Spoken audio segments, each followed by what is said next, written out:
Association তাদের অভিনব ভাবনার মাধ্যমে জায়গা করে নিল ইনকোটা টিভি জাগমা দুর্গা 2025-এর ফাইনাল রাউন্ডে। এবং সরাসরি চলে যাব বিচারকের কাছে। বিদীপ্তাদি, কিরকম লাগছে বলো? অনেক কিছু, অনেক অনেক আর্ট এখানটায় তুমি দেখতে পাবে।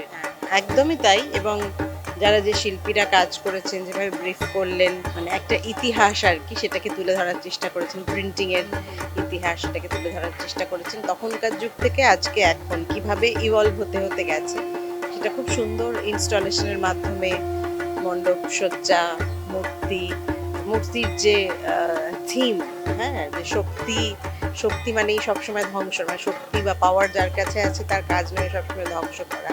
তো সেটা খুবই হার্ট টাচিং এবং খুব ভালো লাগছে। একেবারে। আর প্রতিমা কিন্তু একদম অন্যরকম এখানে। একদম অন্যরকম প্রতিমা। নতুন ভাবনা নিয়ে কিন্তু ভীষণ অভিনবভাবে সেজে উঠেছে এই পুজো মণ্ডপ। এরকম আরো অনেক পুজো মণ্ডপের আপডেটসের জন্য চোখ রাখুন ইনকোটা টিভির পর্দায়।